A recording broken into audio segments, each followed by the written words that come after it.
As we watch and wait for the coming of the promised one, we're waiting for someone in particular.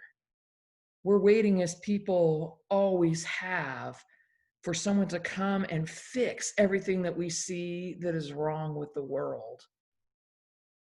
We need somebody who is a great political leader who will change our rules and our regulations and our structures and orient them around justice and fairness, using military if that's necessary to end war and strife.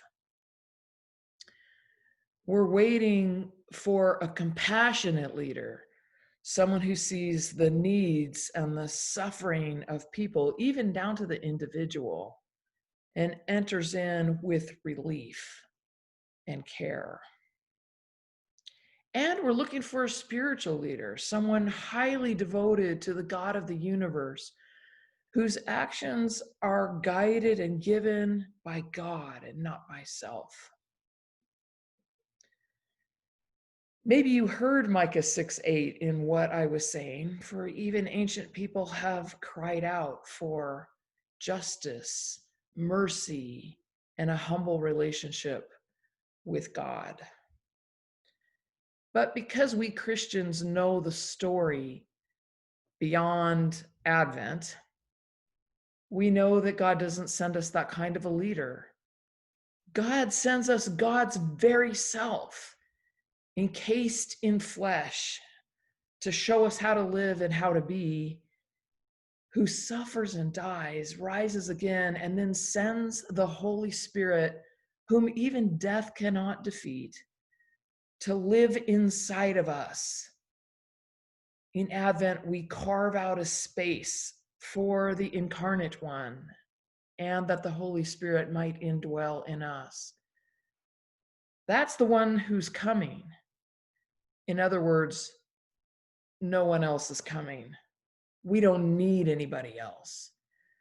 We just need that space inside of us and one another. And perhaps the clarity of call to be about those three things. We're pretty good at the mercy. What relief do people need? But perhaps not so good on justice. It's our call to ask, why are people suffering? And then to be political. Jesus was political too. When laws and regulations don't serve people, we have an obligation to God to confront that and do the work.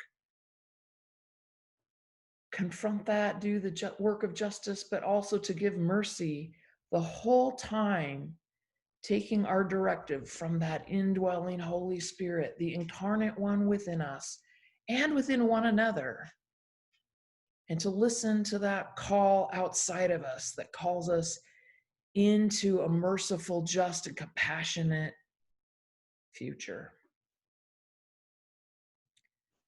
Advent is about waiting for all we really need and discovering that it's already within us. I'm going to read now from Micah 6:8, but from the Message that says this a little differently. God has already made it plain how to live and what to do, what God is looking for in people. It's quite simple. Do what is fair and just to your neighbor. Be compassionate and loyal in your love. And don't take yourself too seriously. Take God seriously.